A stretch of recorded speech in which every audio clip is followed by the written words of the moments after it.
What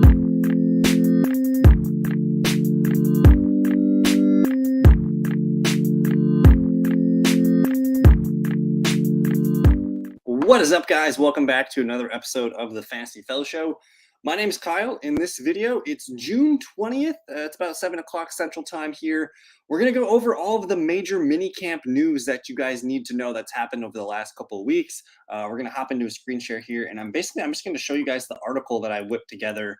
It's available on thefantasyfellowship.com. You guys can check it out. It's free. Basically, I'm just going to click on the 2023 playbook. It's got all my projections, rankings, articles. Everything is for free. In the 2023 playbook, you can kind of just scroll down here, and this is what we're going to be going over, the mini camp notes today. And basically, I went through The Athletic and a bunch of other sources, and I just kind of put a bunch of important news for each team here.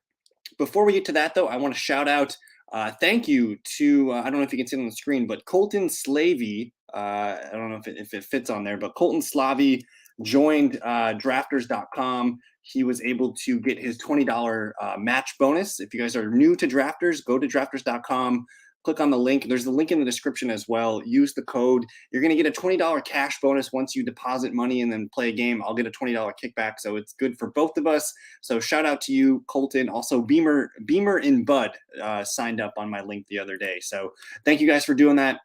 But let's get right into the video here. Minicamp notes, everything you need to know from the past couple of weeks. We're going to start with the Arizona Cardinals. The link is in alphabetical order. Basically, this one's Kyler Murray saying that he could miss as much as half of the upcoming season while he recovers from surgery on the knee. We might even see Colt McCoy be the starting quarterback. I'm not sure. But also, Clayton Tune might also get some opportunities to start. So we'll see what happens to the Cardinals quarterback. But I'm not super excited about the Cardinals. I think Kyler Murray, got to probably assume he's going to be on the PUP list to start the year. So that's 6 games right away. Maybe he misses more than 6 games. We'll see. Everything else after that, though, you have Michael Wilson, the rookie wide receiver. He looks confident in his role as he continues to see more responsibilities thrown his way. Hollywood Brown figures to command most of the attention from the quarterback, but the grouping of Wilson, Rondale Moore, Greg Dortch, and Zach Pascal should see an uptick in targets with Hopkins off the roster. And then here we go. While the coaching staff continues to tweak the offense and where Wilson lines up, he's been learning everything he can about playing the X at the highest level, proving he can nail down the ins and out of one of the most important positions to Gannon's explosive play philosophy would go a long way in securing a meaningful role year one. Just look at all the names here. You got Rondale, you got Greg Dortch, you got Zach Pascal, you got Hollywood Brown. None of these are your big prototypical X receiver, whereas Michael Wilson, the rookie, he totally is. He's a good outside boundary receiver. He could be the guy that gets a lot of look as the season goes on. And again, the quarterback situation is going to be murky for most of the year, but I do like Michael Wilson in the late round of best ball drafts. And then I do want to say, too, I did kind of write a little note here. Most of the mandatory minicamps and OTAs and things like that, it's you got to take it with a grain of salt. Most of this stuff is more important for the quarterbacks, the receivers, the tight ends. These guys are the ones it's the offensive install. So we kind of care about who's lining up where, who's getting opportunities. The running backs, we're not going to really know much about these guys until the pads come on. So the Cardinals, keep an eye on Michael Wilson there. For the Falcons, Kyle Pitts has been around the Falcons facility, but he was not spotted on the field during the practices. So he is still, nursing an injury. He's going to be good for training camp, it sounds, but just keeping, tempered expectations with Kyle Pitts. Matt Collins was the other guy that got praised for his leadership. He's the clear wide receiver 2 for the Falcons. And then Cordero Patterson, entering his 11th season, said he would prefer for his role this season to more closely resemble 2021, where he had about 9.5 carries per game, 3.5 catches per game than last season. So there's still going to be a role for CPAT. Obviously, Bijan's going to get as many carries as he can handle. You're going to see some carries go for Tyler Algier as well, but the offense is pretty much shaping to be Bijan, handle the block as much as you can. You're going to throw to Drake London. You're going to throw to Kyle Pitts. Matt Collins will be there, and then there's going to be some backup running back duties. I got a lot of stuff here on the Ravens for you guys. So a new offensive coordinator, Todd Monken. It's been clear that Monken has prioritized playing at a faster pace, getting the backs involved in the passing game, and executing the red zone. So I love that. There's been a clear lack of attention to the running backs in the passing game the last few years. So this is a good opportunity for maybe more passing to J.K. Dobbins, Gus Edwards, Justice Hill, and the like. Nelson Aguilar, apparently, has been having a really good camp. With Rashad Bateman sidelined and Beckham ramping up slowly, Aguilar took advantage of the reps with Lamar Jackson. He caught several deep passes, and he and Jackson were on the same page on a number of back shoulder throws. So I love to see that. I think that's super important at this point, building that chemistry.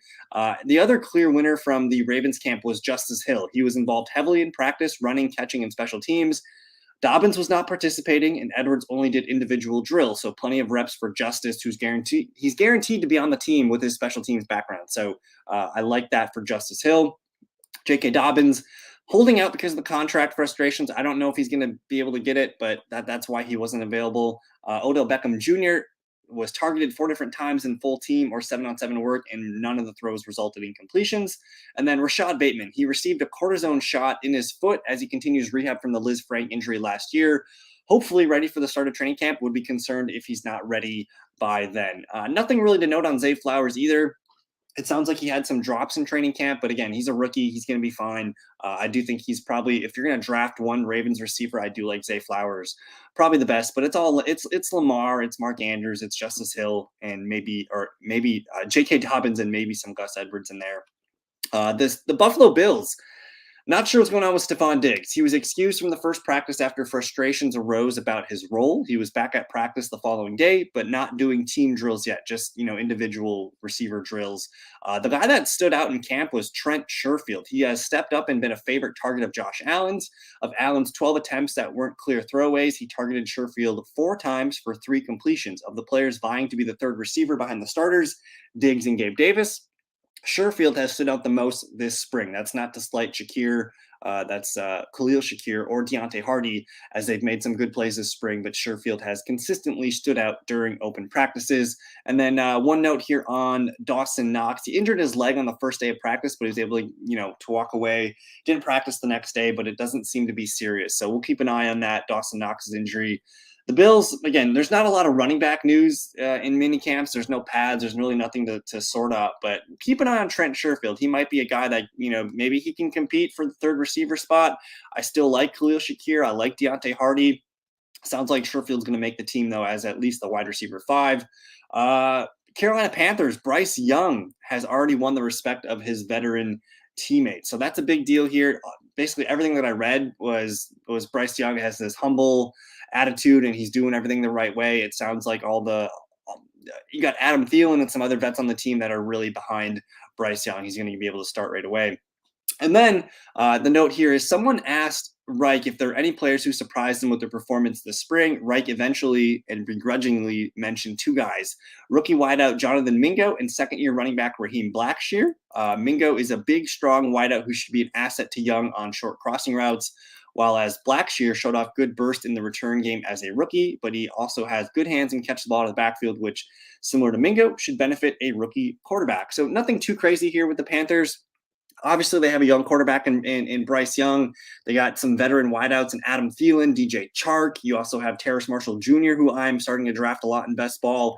And then we'll see where Jonathan Mingo fits. As far as the running backs, Miles Sanders is going to be the guy getting the majority of the touches, but keep an eye on Chuba Hubbard. And then apparently Raheem Blackshear is a guy that could maybe get some touches along the way.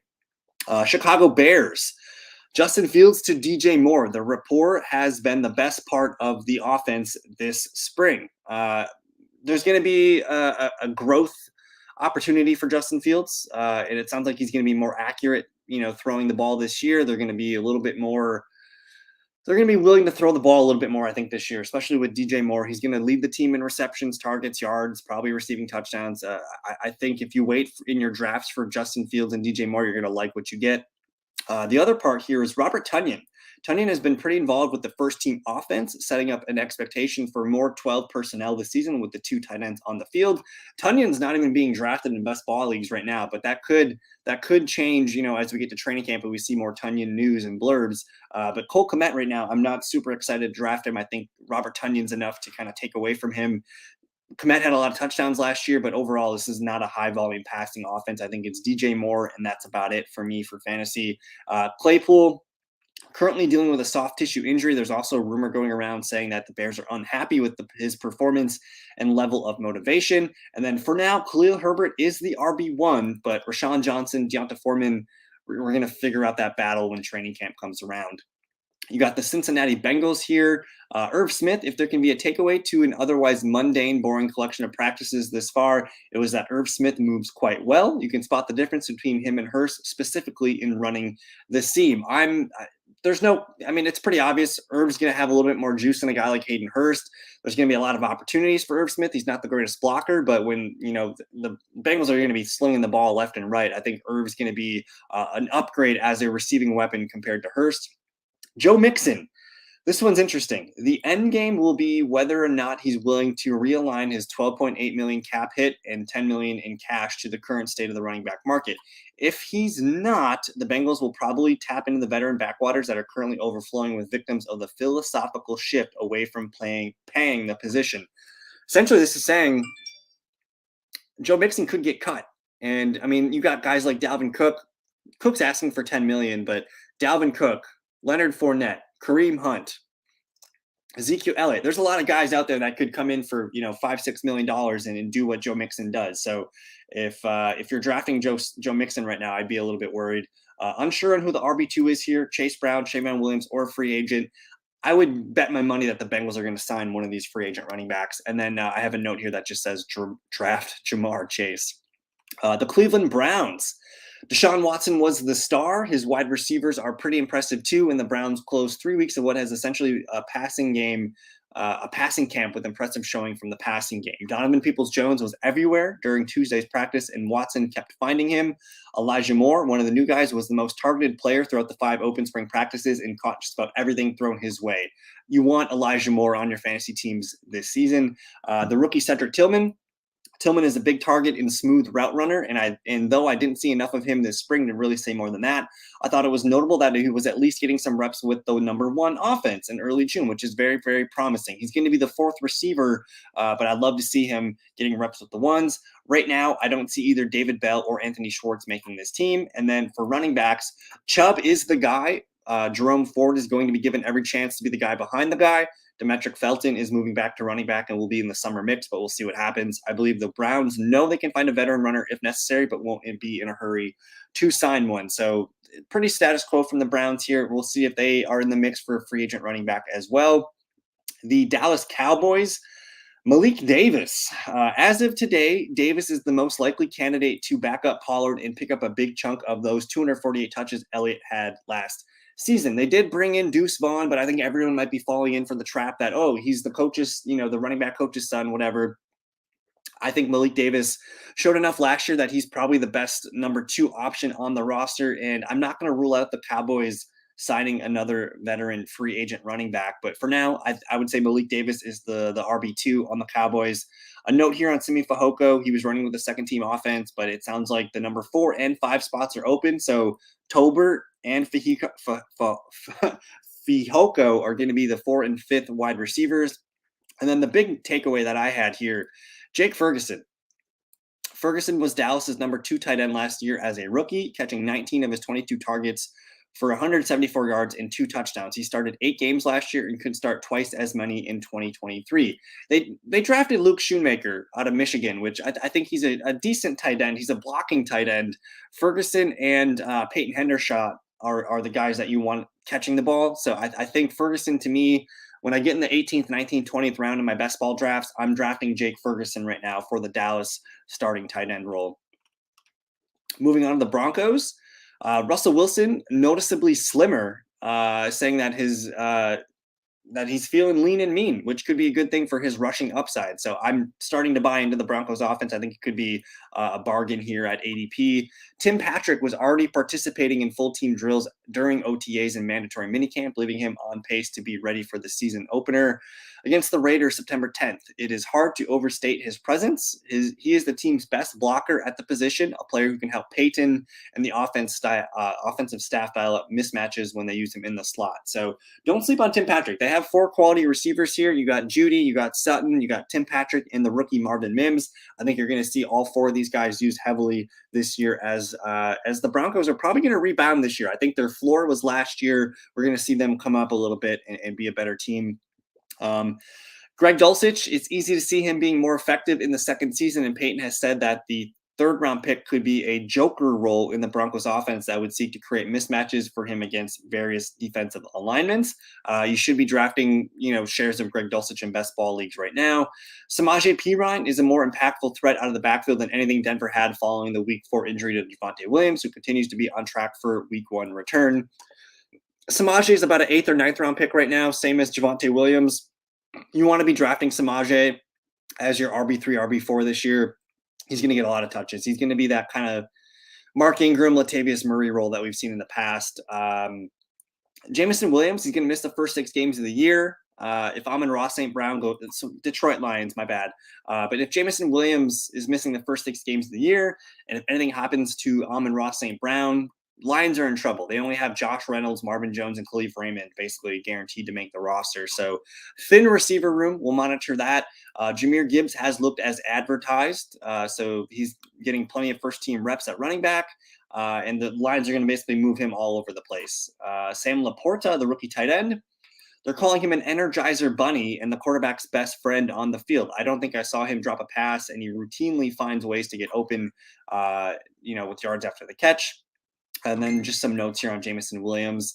The Packers, it sounds like Luke Musgrave was turning heads all mini camp here. He is going to be relied on heavily, it says. We saw that already during offseason programs. He's really fast. He's going to bust the seams open. Don't want to put too much into rookie tight ends, but it seems like Luke Musgrave is going to get so much opportunity here out of the gate. Let's see. In 7-on-7 and 11-11 drills, Musgrave was out of the he was out on the field with the starting offense, and that included Watson, Dobbs, Jaden Reed, and Aaron Jones. That's going to be the core 5 for the Packers this year. The connection between the Packers quarterback Jordan Love and Romeo Dobbs has been evident this season as well. But we can't forget about Christian Watson either. In terms of catches or targets, Watson didn't see as many opportunities as Dobbs during OTAs, but they're kind of just chalking up that he is a confident player, running crisp routes, showing consistent hands, frequently talking with and presumably coaching up his fellow receivers during drills. So that's, pump up Watson, pump up Dobbs. Jaden Reed will be featured in the slot as in 3 wide receiver sets and probably get some punt return opportunities. The Texans. CJ Stroud did not disappoint with his opportunity through the 2023 second, though the 2023 second overall selection did toss a pick 6 in the 11-11s. He displayed equally positive indicators on his arm talent and poise in the pocket. The 3 receivers that stood out were Xavier Hutchinson, Tank Dell, and veteran Nico Collins. Each receiver displayed chemistry and consistency with their signal caller and signs that they are ready to take that next step and provide valuable short-term contributions to their NFL club. And then apparently Nico Collins is the wide receiver 1 there. He was the guy making plays. So keep an eye out for Nico Collins. He's going to be the Texans wide receiver 1 this year. I'm going to speed things up a little bit here. The Colts, not too much came from the Colts. They had a lot of guys missing. Anthony Richardson's up and down. He's splitting time with Gardner Minshew with the first team offense. Jonathan Taylor's not in camp right now. So they gave Jake Funk a lot of first-team offensive reps here. Taylor should be ready for the start of training camp. And then kind of just talking about the struggles here from Richardson and Gardner Minshew. So not too much from the Colts. We'll take this as a grain of salt and see what happens in training camp. For the Jaguars, it's all about Tank Bigsby. The Auburn rookie turned heads in the rookie minicamp last month, especially with his hands. His receiving skills hadn't really been his selling point in draft reviews and outlook, so that was a pleasant surprise for those that were in attendance. So Big B's going to push for playing time. He's going to be the backup, and he could take away from Travis Etienne. And then otherwise, Lawrence is great. Kirk is great. There was no Evan Ingram at camp, but Calvin Ridley was apparently he didn't miss a beat. He was, off for a year and a half, but he looked like himself. So good news for Calvin Ridley. And then keep an eye on Tank Bigsby here from the Jags. The Chiefs, Sky Moore, second-year receiver, is one of the biggest winners from the minicamp. Sky was one of the higher targeted receivers, Andy Reid said. He had close to the most catches. I think he's taking a good jump. The quarterback trusts him. There's still a ton of room to climb. He's so willing, though. So I like Sky Moore. He's got a decent price right now in the 11th, 12th round of fantasy drafts. We'll keep an eye on him. Isaiah Pacheco, rehabbing from his surgeries to a torn labrum and broken bone in his hand. Jerick McKinnon rested, and tight end Blake Bell missed some time here. So just some injury notes there. And then apparently undrafted running back Deneric Prince has been a gem from rookie OTAs and minicamp here. So he's receiving the ball well. He's running the ball well. Just another UDFA from the Chiefs to keep an eye on. Otherwise, I didn't really see too much from the Chiefs. Not a lot on Rashee Rice. It does sound like Richie James is performing well. Not a ton from the Chiefs. The Raiders, you got Jimmy Garoppolo not practicing. It sounds like he's engaged, though, so that's good to see there. And then the note is Zamir White could be ready for a larger role. Receiver Jacoby Myers and tight end Michael Mayer are two of the most notable additions, but both missed the entirety of camp for undisclosed reasons. It doesn't mean much for Jacoby, who will be a guaranteed starter alongside Devontae Adams and Hunter Renfrow, but it leaves Mayer, who's competing with Austin Hooper and OJ Howard for the starting tight end job.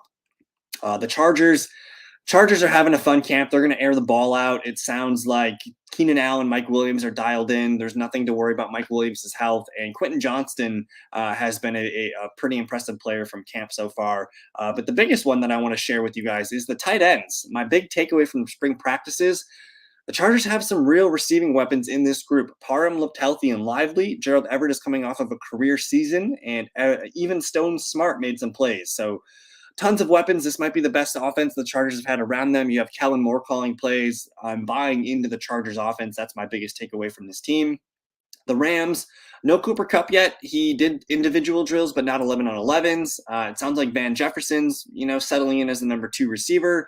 Stetson Bennett playing pretty well here and impressing players. And then the receivers, Tutu Atwell making plays. You also have guys like Puka Nacua, Lance McCutcheon, and then they did add some veterans in here making plays. So from what it sounded like, the Rams are on track. They did sign Sony Michel today as a veteran running back backup, but it sounds like the Rams having a healthy offseason, and they got a lot of receiving weapons. The Miami Dolphins, Tyreek Hill. I mean, the rave reviews out of Tyreek Hill are hard to ignore. He's light years ahead of where he was last year. He could go for 2,000 yards was one of the quotes that I saw. Also, Robbie Anderson having a pretty good year, pretty good offseason right now. And then let's see. The other one I wanted to note is Tua Tagovailoa. It sounds like he is taking a larger vocal role in being the team leader that they kind of envisioned him being. So I like it. And then Devin Achane making a ton of picks as a burner. It sounds like he's going to have a lot of fun splash plays, but we expect the Dolphins to sign a running back here at some point. The Vikings, not too much here. I will note, though, the backup behind Madison, a lot of people think it's Chandler or McBride, but keep an eye on Kene Nwangwu. He was the guy getting the first reps, and the pecking order right now is Nwangwu, Chandler, McBride. That's pretty much all I got there from the Vikings. Keep an eye on Josh Oliver, too, the backup running back. The Patriots, it's a wonder what a healthy offensive coordinator and system does for a guy. But it sounds like Mac Jones is dealing to Hunter Henry, Mike Gesicki. Those were his favorite 2 targets. Juju Smith-Schuster not practicing with an injury, and the Patriots have plenty of interest in DeAndre Hopkins. It sounds like Tyquan Thornton had some nice plays as well for the Patriots. And then the one thing to note is who is the backup running back? Damian Harris is gone from the Patriots, but it sounds like Ty Montgomery is going to be a receiving threat. It sounds like Pierre Strong and Kevin Harris are going to be more involved in the passing game and the running game this year. Patriots expect to bounce back in this healthy offseason for them. The Saints, basically, it's Chris Olave. He is the guy. You want him round 2. Derek Carr having an amazing camp as well. They're just kind of talking about his presence. And the main takeaway that I got from Derek Carr is like, Andy Dalton was fine. He did what the play calls were asked to do, but Derek Carr can do things at the line of scrimmage that Andy Dalton cannot. It sounds like the Saints offense is going to be much improved this offseason here. So yeah, Nick Underhill declared Olave the MVP of minicamp. Taysom Hill expects to be more used as a pass catcher. And of course he's going to be, getting some quarterback and some running back plays, but Taysom Hill is a fine dart pick at the end of your drafts. And then Alvin Kamara, we have to worry about his upcoming potential suspension. Jamal Williams and rookie Kendre Miller will be the next guys up.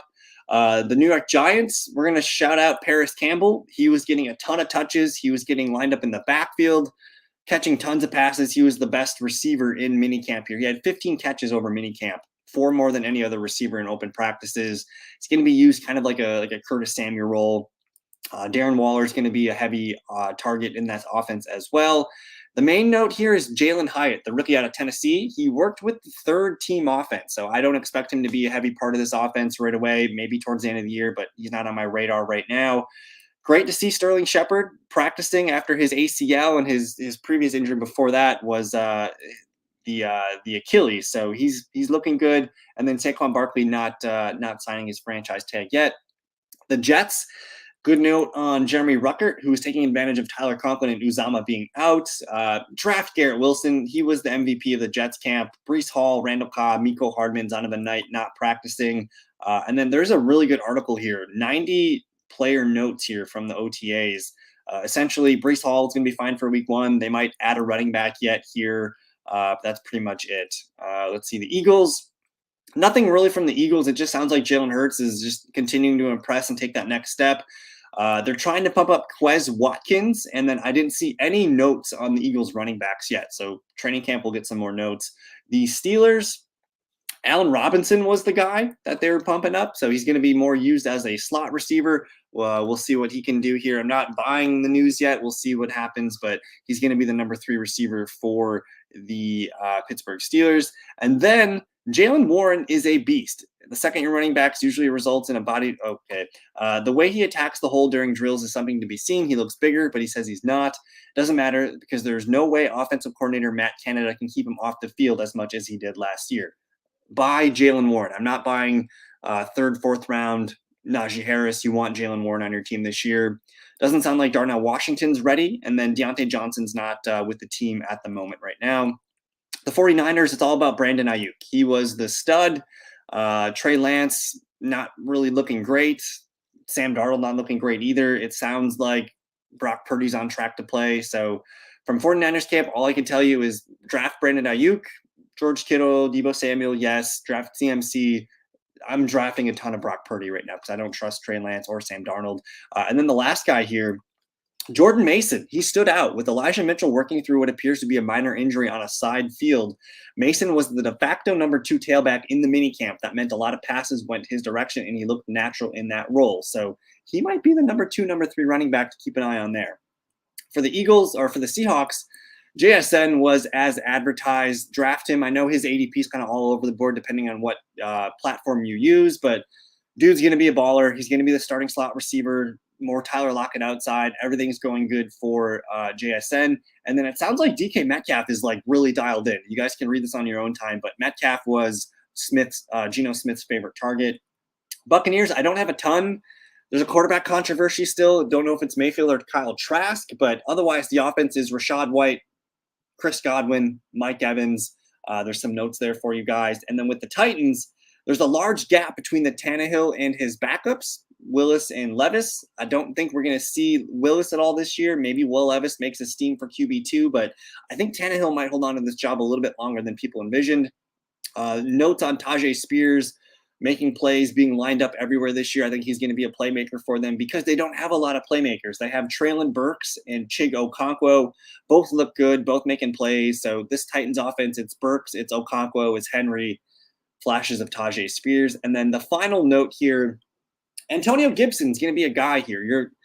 We're going to see a lot more Gibson this year because J.D. McKissick's gone from that receiving role that he's had the last few years. Gibson's a guy that we like his skill set. He's fast. He can make big chunk plays here. You have Eric Bieniemy coming from the Chiefs.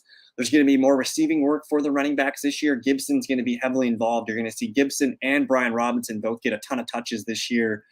And then otherwise, just keep an eye on Logan Thomas, the tight end there from the Commanders. But man, I'm out of breath. That was a lot of notes. You guys can check out the article for yourself. I'm just going to post it here in the chat room for you guys. You guys can check it out. And that's it. That's the minicamp news. I'm going to probably add a few more blurbs to it, but that was a lot of information for you guys. I hope you liked the video. I'm going to be getting done with this video. I'm going to be going live here next. We're going to be doing a live underdog draft, so come join us again in just a few minutes. But that's it. That's your minicamp notes. Thank you guys for checking in. Subscribe to the YouTube channel. Check out thefantasyfellowship.com. Again, all the links in the bio or the description will help you out. So that's it. Take it easy. Peace.